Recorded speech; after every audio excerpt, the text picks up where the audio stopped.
How to save snaps to memories and auto backup. Hi everyone, I'm here to assist you today. Without any delay, let's jump right in. First, open Snapchat on your device. Make sure you're logged into your account.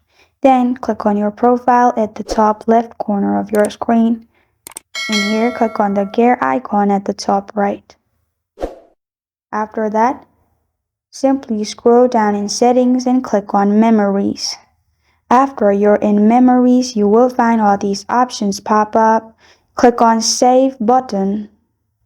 After you click on Save button, you'll find three options. Simply click on Memories. Make sure there's tick mark in Memories. After you've done that, go back.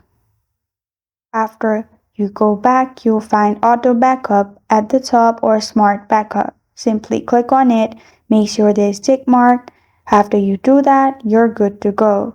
This is how to save snaps to memories and auto backup.